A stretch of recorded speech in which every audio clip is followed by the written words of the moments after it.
Metallic click of handcuffs echoed across Westmont Academy's pristine parking lot as Officer Martinez placed his hand on the young teacher's shoulder. "You have the right to remain silent," he said, his voice carrying the weight of official procedure. 17-year-old Bryce Ashford stood 10 feet away, his Instagram livestream already climbing past 2,000 viewers and rising fast. "Told you guys I'd get this witch teacher fired," he smirked into his phone's camera, designer sneakers planted confidently on the asphalt. Daddy's connections work every time. But when Officer Martinez requested identification, Miss Elena Carter calmly reached for her wallet. The driver's license displayed clearly, Elena Michelle Carter Blackwood. Bryce's face suddenly drained of color. That was the daughter of federal Judge Blackwood, the same judge who had ruled against his family in a corruption scandal just 3 months earlier. Before we dive deeper into this incredible story, I want to take just a moment to say thank you for being here. Stories like Elena's need to be heard, and you make that possible. If this story moves you, touches your heart, or reminds you of someone who's faced similar struggles, please consider leaving a comment below. Your experiences and thoughts create a community where everyone feels less alone. Every share, every like, helps us reach more people who need to hear that they're not powerless, that bullies don't always win, and that sometimes the underdogs write the best endings. 3 weeks earlier, Elena Carter had walked through Westmont Academy's marble-floored entrance for the first time. Her briefcase containing lesson plans she'd spent the entire summer perfecting. The elite private school in Marin County served as a playground for tech billionaires' children, where parking lots gleamed with Ferraris, and where a single family's donation could fund an entire academic department. Elena knew she was walking into a world where last names carried more weight than teaching credentials, but she'd earned her position through merit, not connections. Her first day teaching advanced English had gone smoothly until third period, when Bryce Ashford sauntered in 15 minutes late, earbuds still in his ears. The classroom fell silent as he made his way to his seat, other students automatically deferring to his presence.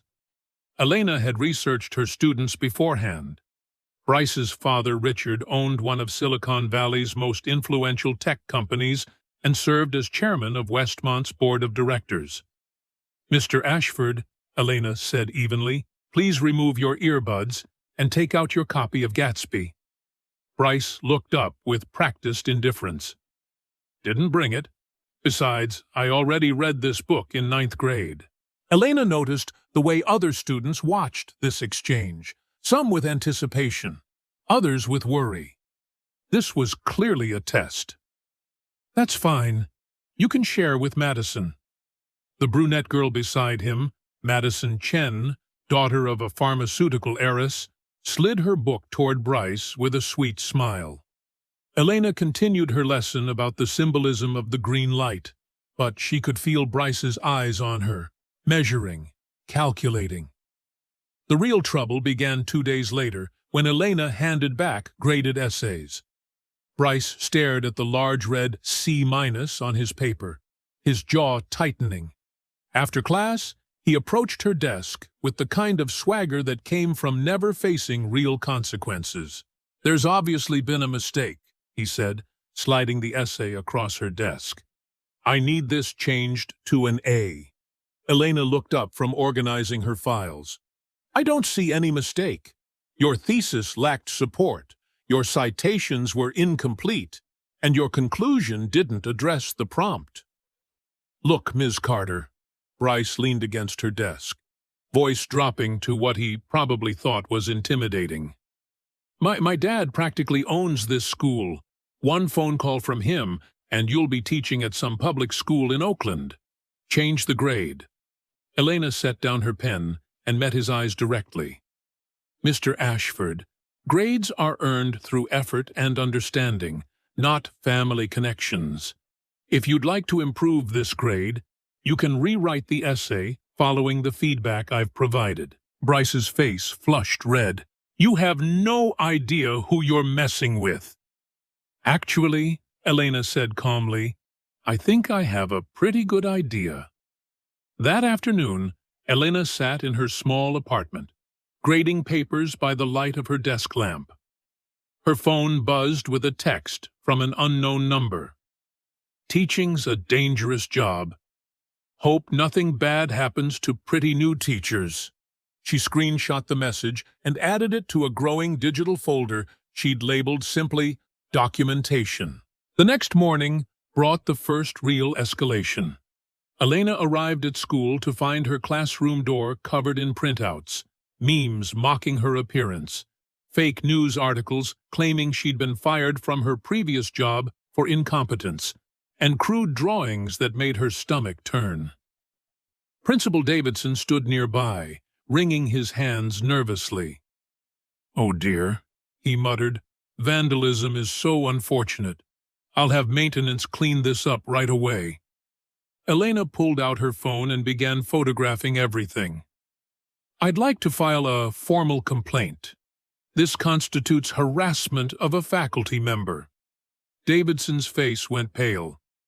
"Now, Ms. Carter, let's not blow this out of proportion. I'm sure it's just teenage pranks. You know how kids can be." As Elena carefully documented each image, she noticed something interesting. Her hands weren't shaking.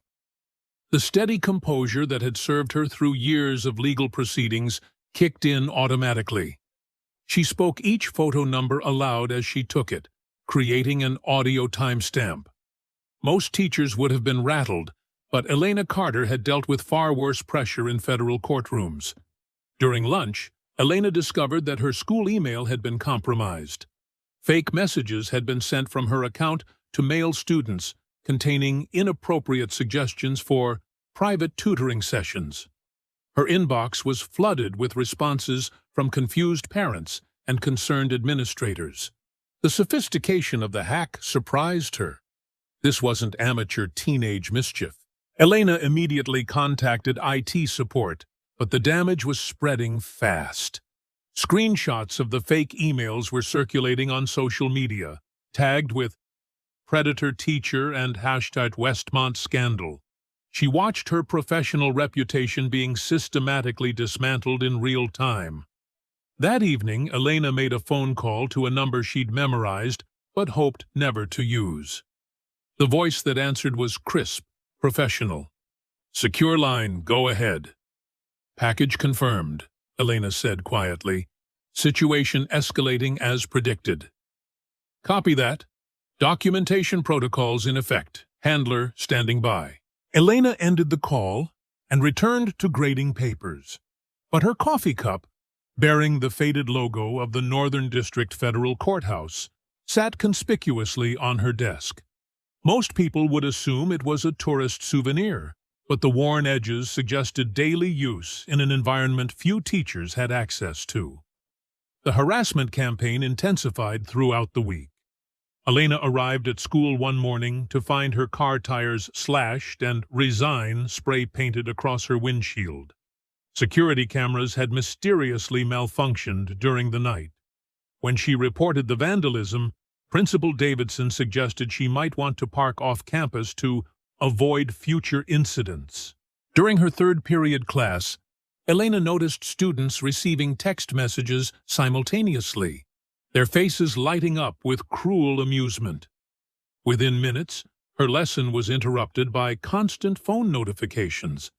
Someone had created a fake social media account in her name, posting increasingly explicit content and claiming to be looking for her young male companionship. Elena's training kicked in. Instead of showing distress, she calmly collected phones from the front row and examined the posts. Her voice remained steady as she addressed the class. "It appears someone has created fraudulent social media accounts using my name and image. This constitutes identity theft under federal law, as well as cyberbullying under state education codes. I'll be forwarding all evidence to the appropriate authorities." Bryce shifted uncomfortably in his seat. His confidence seemed to waver slightly, when Elena mentioned federal law, though he quickly recovered his smirk. As Elena quietly activated a voice recording app on her phone, she remembered the digital evidence tools that professional investigators relied on. Timestamp encryption software helped protect recordings from being challenged in court, while automatically backing up to secure cloud servers to prevent data loss. These specialized platforms had become essential for anyone documenting harassment or building legal cases in the digital age. The next escalation came during her planning period. Elena walked into her classroom to find her desk drawers had been rifled through, personal items scattered across the floor. But the real shock was what had been planted there. An opened condom package, deliberately placed where anyone entering would see it. Elena immediately called campus security, knowing the discovery would be reported to administration within minutes. She photographed everything exactly as she'd found it, then carefully bagged the planted evidence using tissues. Her movements were precise, methodical, the actions of someone who understood chain of custody procedures. Principal Davidson arrived with 2 security guards, his face a mask of false concern. "Oh my goodness, Ms. Carter, this is quite disturbing." "Yes," Elena replied evenly, "especially since my classroom was locked and only administration has master keys." Davidson's face reddened. "Surely you're not suggesting that school personnel would—" "I'm not suggesting anything," Elena interrupted. "I'm documenting facts and requesting a formal investigation into who had access to my classroom." That afternoon brought the parent meeting Elena had been dreading. Richard Ashford strode into Principal Davidson's office like he owned it, which, considering his donations, he practically did. The man radiated the kind of power that came from never hearing the word no from anyone who mattered. "Ms. Carter," Richard's voice was smooth, controlled.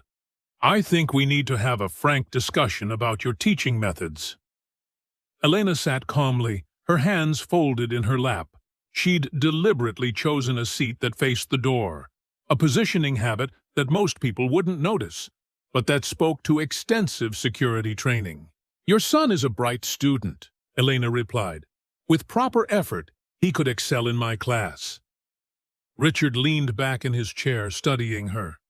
"Bryce tells me you've been singling him out, harassing him about his grades. That's not the kind of environment we expect at Westmont." "I hold all my students to the same academic standards, Mr. Ashford. No exceptions." The temperature in the room seemed to drop several degrees. Richard's smile never wavered, but his eyes hardened. "Ms. Carter, I want you to understand something. I've donated over $2 million to this school. I sit on the board of directors. I have friends at the State Education Department, the Accreditation Board, even the Department of Education itself." Elena met his gaze steadily. "That's impressive. When I make a phone call, people listen. When I express concerns about a teacher's performance, those concerns are taken very seriously." Richard leaned forward. "I'd hate for your career to suffer over a simple misunderstanding about grades." Elena's voice remained calm, but something shifted in her posture, a subtle straightening that suggested she was far from intimidated. "Mr. Ashford, are you threatening my employment because I refuse to change your son's grade?" "I'm explaining reality," Richard said. "You're new here. You don't understand how things work." Elena smiled slightly, an expression that would have been reassuring if not for the steel behind her eyes. "Actually, I understand exactly how things work. I also understand federal laws regarding educational intimidation and corruption." For the first time in the conversation, Richard looked uncertain. Something about Elena's phrasing, the precision of her language, suggested she wasn't just another easily intimidated teacher. Principal Davidson, who had remained silent during the exchange, finally spoke up. Perhaps we should all take some time to cool down and reconsider our positions. Elena stood gracefully. My position hasn't changed, gentlemen. Academic integrity isn't negotiable. As she walked toward the door, Richard called after her. Miss Carter, I hope you don't come to regret this conversation. Elena paused at the threshold. Threats made in the presence of witnesses tend to be problematic in legal proceedings, Mr. Ashford. I'd be more careful about my word choice if I were you. The door closed behind her with a soft click, leaving two powerful men suddenly unsure of themselves. Elena Carter was proving to be very different from the timid new teacher they'd expected to easily manipulate. The weekend brought an ominous calm, but Elena knew it was merely the eye of the storm. Monday morning arrived with news that would push the conflict beyond the point of no return. Elena discovered that explicit photos, clearly doctored but convincing to untrained eyes, had been posted across multiple social media platforms, tagged with her name and the school's location. The images suggested inappropriate relationships with students, complete with fake text message conversations. Elena's phone buzzed with calls from concerned parents, angry board members, and local news outlets that had somehow gotten wind of the story. Principal Davidson left 3 increasingly frantic voicemails before 8 a.m., each one more desperate than the last. At school, Elena found herself escorted to Davidson's office by 2 security guards, ostensibly for her protection, but the optics were clear. She was being treated like a suspect rather than a victim. The hallways buzzed with whispered conversations as students stared openly at her.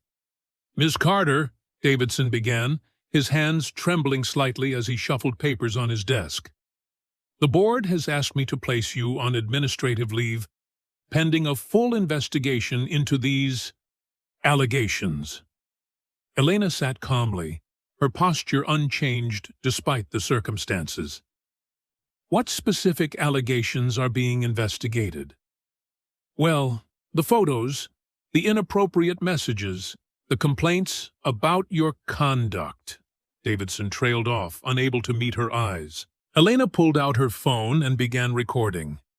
For the record, Principal Davidson, you are suspending me based on fabricated evidence that I have already reported as harassment.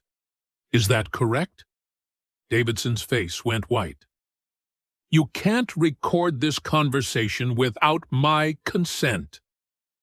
Actually, Elena replied with the same calm precision that had marked all her interactions, California is a 2-party consent state for private conversations.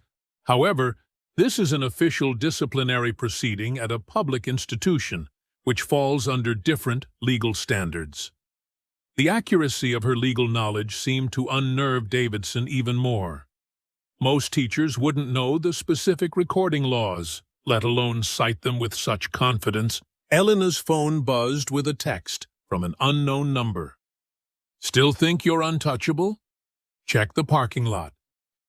She excused herself from the meeting and walked toward the main entrance, her heels clicking steadily against the marble floor.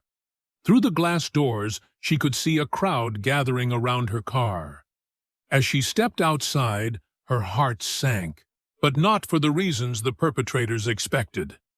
Her Honda Civic had been vandalized beyond recognition. Windows smashed, tires slashed, and across the windshield, someone had spray-painted "Predator" in red letters. But Elena's expression remained controlled as she pulled out her phone and began documenting the damage systematically. "Holy cow," whispered a nearby student. "She's not even crying."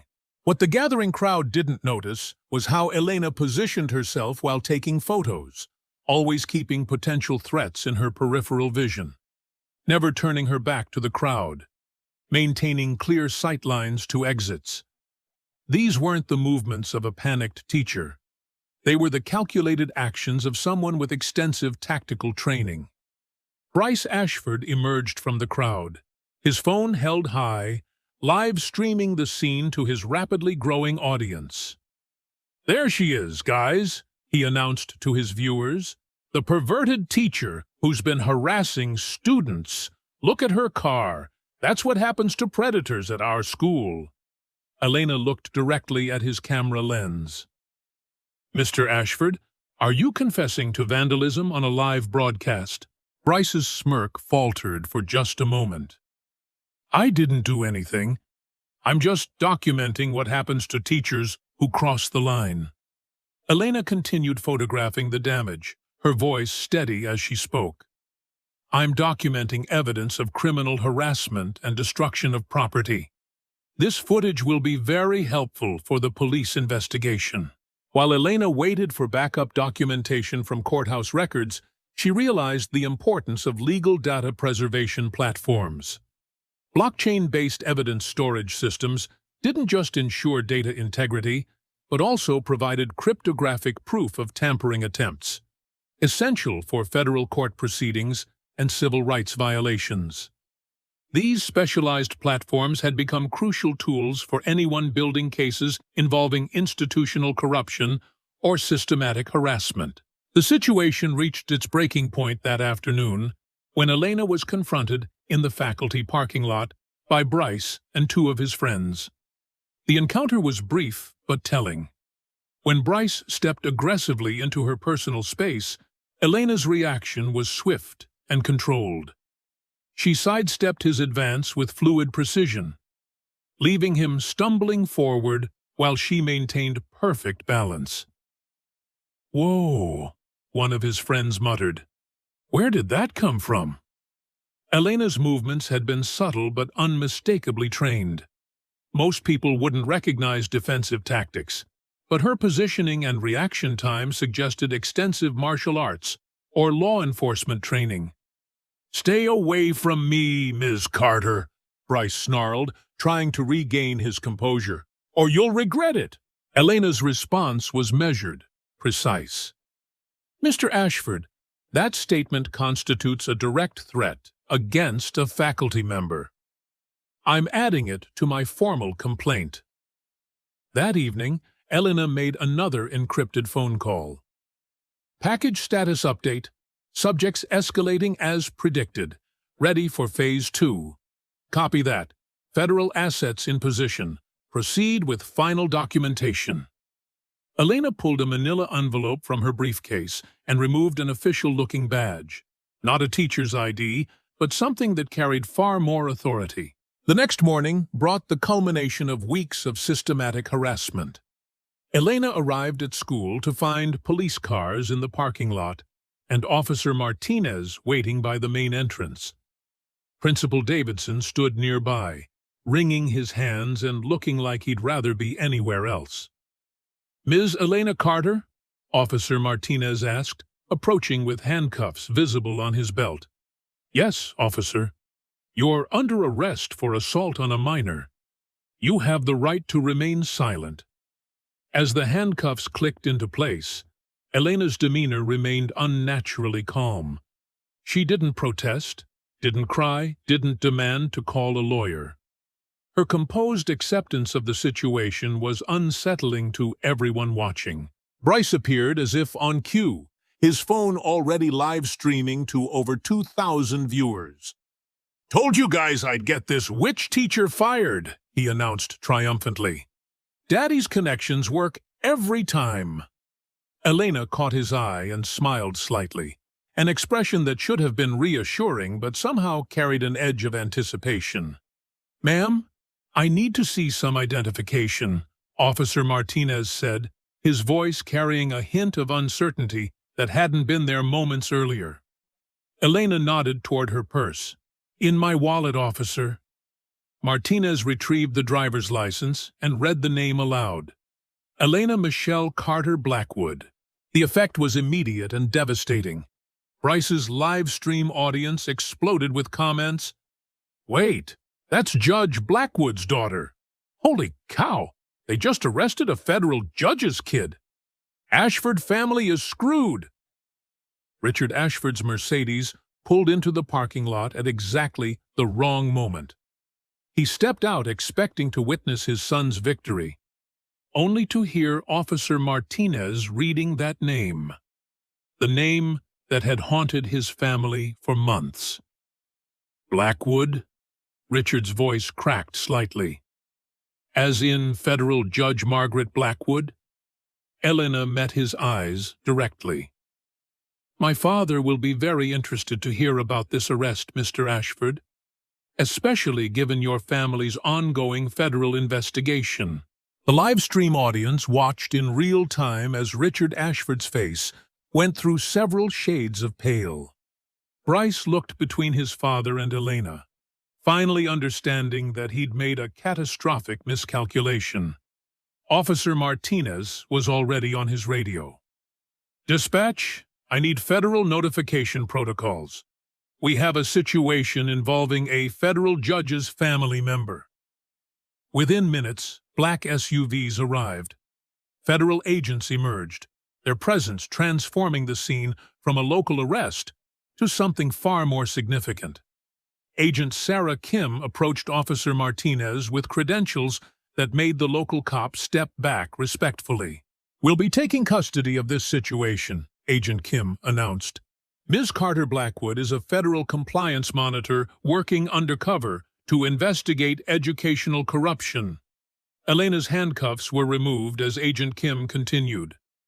Mr. Bryce Ashford, you're under arrest for filing a false police report, harassment of a federal officer, and conspiracy to obstruct a federal investigation. The live stream was still running as Bryce found himself being cuffed instead. His 2,000 viewers watched his smug confidence transform into panic as the reality of his situation became clear. "Dad!" Bryce called out as Agent Kim read him his rights. "Do something!" But Richard Ashford was backing away, his own legal troubles suddenly multiplying. Elena's true identity meant that every threat, every intimidation attempt, every abuse of power had been committed against someone with direct connections to federal law enforcement.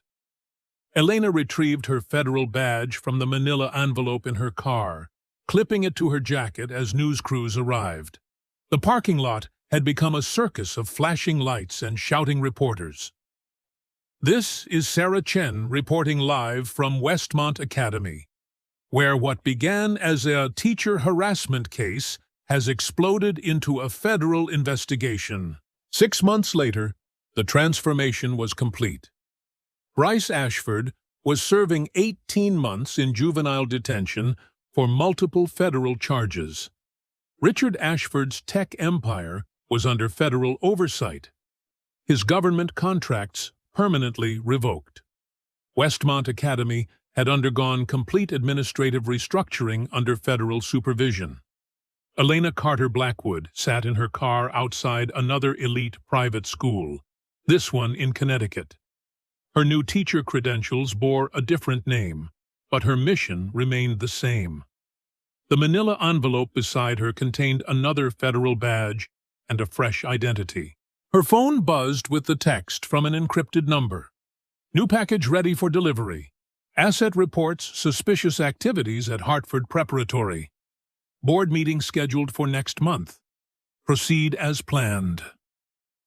Elena smiled as she looked up at the imposing facade of her next assignment. Somewhere inside those hallowed halls, another privileged student was probably bullying someone they considered beneath them, never imagining that their newest teacher might be watching, documenting, building a case that would bring down their entire corrupt system. As she walked toward the entrance of Hartford Preparatory, Elena's voice carried clearly in the crisp autumn air. Some lessons can only be learned the hard way, others require a federal case. I just want to take a moment to say a huge thank you to each and every one of you. Folded hands, your love, support, likes, comments, and subscriptions mean the world to me. Without you, this journey wouldn't be possible. Every view, every share, and every encouraging word keeps me motivated to create more content for you all. I'm truly grateful to have such an amazing community by my side. Let's keep growing together and making this journey even more special. Red Heart.